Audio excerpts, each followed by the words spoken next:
Let's just start with the elections. And then we have to start with my mea culpa. Usually this is like throwing red meat to Sachs, but I mean, at this point, all right, so DeSantis won by double digits in Florida. He got a huge amount of the vote, but all the high-profile Trump-backed candidates seem to have lost. Dr. Oz, Dan Cox, it was a shellacking, I guess, or the red wave became like a puddle or like an eyedropper or something. But some of the Trump-backed candidates did win. Some of the Peter Thiel collection, J.D. Vance won. So I guess that's a big win for Sachs. That wasn't a Trump candidate, though, because if you remember when Trump went to stump for J.D. Vance, he forgot his name. I got his name wrong. God, Trump. So when anybody you got Trump on your side, you don't need friends. Anybody that Trump actually cared about turned out to be just a complete dud and lost. And everybody that kind of, had to keep him somewhat around just so that he didn't throw bombs actually did decently. But I mean, Trump is just a weight on the neck of the Republican Party, and it's time to just get rid of him.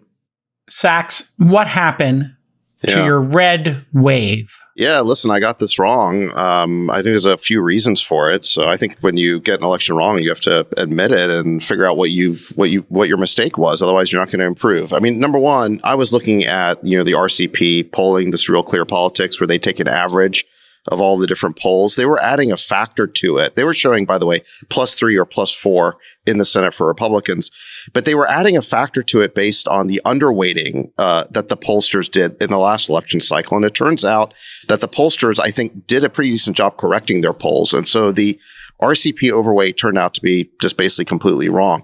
The other thing that I got wrong was I was just looking at the fundamentals. I mean, 3/4 of Americans think we're on the wrong track and we're in a recession. So based on that, you would think that this would be a great year for Republicans. And in fact, the out of power party usually wins in a midterm, and Biden's popularity is at historic lows at like 41, 42%. So everything was teed up for the Republicans. So what went wrong? I think a couple of things. Number one, 2 days before the election, Trump basically comes out and pre-announces that he's running.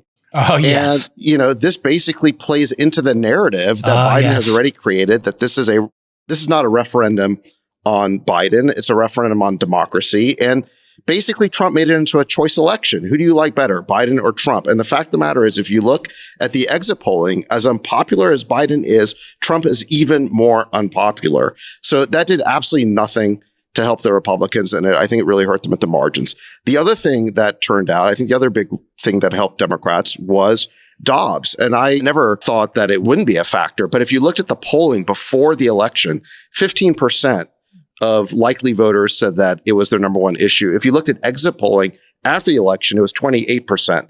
So Dobbs turned out to be twice as significant as what the early polling was showing. And if you remember, Jason, go back to the episode we did on abortion. I said the shrewd play for Republicans here was the Roberts compromise. What did Roberts want to do? He basically was going to allow the 15-week restriction on abortion, but not have the headline of Roe v. Wade overturned. And that basically is what DeSantis implemented in Florida. He basically restricted abortion after 15 weeks. It's the purple state compromise. It's where I think the purple states and where most of the country is going to end up. And the sooner Republicans get their heads wrapped around that fact, the better they're going to be long term. To ask you one question there, Sachs. Yeah. Who stacked the Supreme Court deliberately to turn over Roe v. Wade? Listen, I mean, this was a long-term priority of Republicans. That's not a question. That's not a question, Yes. J-Cal. Well, no, Look, I mean, we do have to recognize that Trump said he would do that. He did it. So this is doubly Trump's fault. Every party nominates justices that align with their values, and it cycles. And Yeah, but these Trump guys said had a he's run. going. Trump said he would specifically do it in order to I know, turn but over the Roe v. Wade. president doesn't Jason. choose who dies in the Supreme Court and when.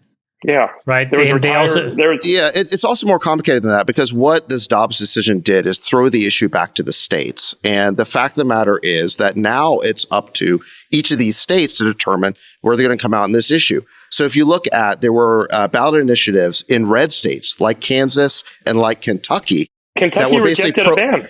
That's right. That's what I'm saying, is there were pro-life ballot initiatives in red states that lost. And so you can see all over the country that the Republicans tried to go too far, or they do try to go too far when they try to impose a total ban.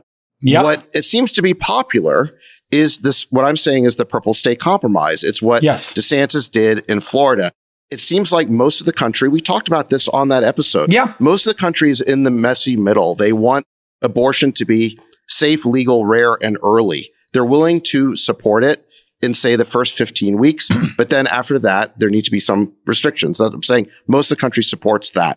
Now, it's also the case that Democrats, though, are staking out a pretty extreme position too, because most of the Democrats were taking the position that abortion should be legal up into the 9th month, which is not even, that's more radical than even Roe. Roe said that you can restrict it after 23 weeks. So, what we said on that podcast, Jason, was the party that gets to the middle first on this issue is the one that's going to do well. Not just this issue. Yeah. And I think, yes, I think it's true on this, and I think it's true on other things. So look, I think the Republicans can correct here pretty easily if they listen to folks like DeSantis and Youngkin and Kemp, people who understand that there's a compromise here. And the ones who basically insist on pushing a total ban are going to go down in flames. There's a couple of things I think that are worth looking at now that we have all the exit polling and the results. The Democrats' strategy of helping to promote these extremist MAGA candidates in the primaries turned out to be a huge winning strategy, because every single one that they helped put up against a Democrat, the Democrats won. But number two, so what that shows is the extreme right cannot field a winning candidate. But on the other side, all of these extreme left-leaning Democrats also did not do very well either. And so you're back to, David, what you said, which is we have been saying for a while, the winning strategy is that messy middle. It's the moderate person that kind of like tacks to the center. And this is what you see everywhere around the country, all of the ballot initiatives. Every time you had an extremist ballot initiative, whether it was a complete ban on abortion in a red state, or whether it was a tax the rich policy in a blue state, they failed. And so I think the message that you have to take away is the extreme left doesn't work.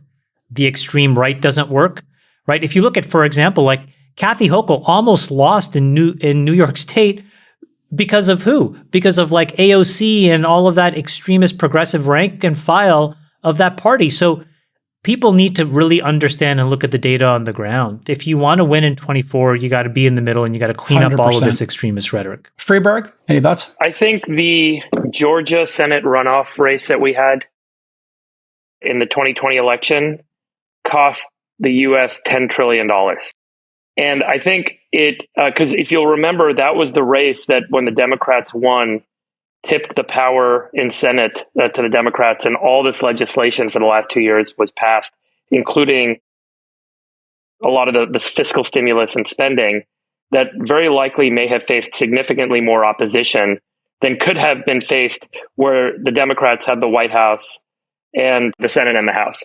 And so that single seat and the loss of that seat in the runoff to the Democrat Party, I think ended up allowing a lot of loose behavior over the last 2 years that's going to cost this country for a very long time. And in part, perhaps we could argue a lot of the inflationary pressure and now the debt load, the U.S. debt load increasing by $10 trillion in the last 2 years since that election, by the way. And so I think one of the most important things that perhaps people don't cognizantly recognize, but feel in some way, is that having a balance of power is really important in this country. And so to some degree, while there may be issues that folks can argue about and disagree about, and there may be candidates that are vile to us, I think ultimately folks are recognizing the benefit and the value in having a good legislative debate and a good check and balance in this country. And so I think that there's a lot of what Sachs is saying that ties into that kind of emotional conditioning that's probably underway. Okay, Sachs. Trump said he was going to announce. He went after DeSantis, called him sanctimonious. Obviously, the Trump endorsements here didn't help. Roe v. Wade didn't help the situation.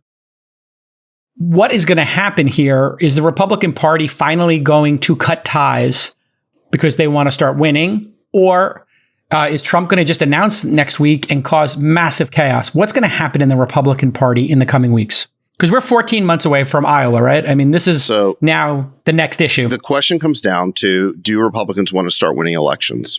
Yes or no? And Freeberg brought up the right point. In the last election cycle, he's right that the reason why we got $10 trillion of unnecessary spending is because of that Georgia runoff seat. We're about to have another one where Perdue won that seat on election night, and then Warnock won it in the runoff. Why did things go against Perdue? Because Trump had a 6-week hissy fit after the election. The Georgia runoff happened on January 5th, and then all culminated in the riot on January 6th. So the fact of the matter is Trump has been having this extended hissy fit and living in denial since the loss in 2020. And as a result of that, we lost the Georgia runoff. I think we did worse than we had to in this midterm. I think we're going to lose the Georgia runoff again if Trump continues with these antics. And so it really comes down to Republicans. Do you want to win? Mm-hmm. And look, I know that there's, call it 40% of the country passionately loves Trump, but here's the problem. He's capped at 40%. Independents and moderates, centrists will not give the guy another look. And so you cannot win a major national election in this country with 40% of the vote, no matter how passionate that 40% is. You know what 40% is? 40% is Charlie Crist, the guy who DeSantis beat, who wiped out in Florida. That was a 60-40 election. That is what a 40% of the electorate looks like. Landslide. It's a landslide. Exactly. So the bottom line is that who your messenger is in politics is incredibly important. And Trump just gives his enemies way too much to work with. Now, if he weren't a Republican, it might be different. Take Fetterman, for example. Okay. This guy, Fetterman, okay, he's being portrayed as this man of the people. He's got the goatee and the tattoos and the hoodie or whatever. Who is he really? He's a trust fund kid who never had a job until his mid-40s. But the press completely gives him a pass on that. They would never do that for a Republican. If Fetterman were a Republican, the press would expose him in 2 seconds. Now, that's a complaint, but the fact of the matter is Republicans just have to accept it. These are the rules of the game. If you're a Republican candidate for office, you have to be perfect. You have to be focused. You have to be disciplined. You have to be DeSantis. You cannot give your opponents something unnecessary to work with. Every fight DeSantis picks has been a smart fight that he's won. And same thing with Glenn Youngkin as well. He doesn't give his opponents things to work with. And unless Republicans realize that these are the kinds of candidates we need to nominate in this media environment, we're going to keep losing elections. Yeah. Chamath, any final thoughts here as we wrap up election? I'm going to DC next week, doing the rounds, high-fiving, backslapping. Yeah. Just to finish the thought, one other quote from New Hampshire Governor Chris Sununu, who's he's a Republican who's been in spats with Trump. He said, listen, the message of this election is first fix crazy, then fix policy. If you're coming across like you're crazy, their voters will reject you.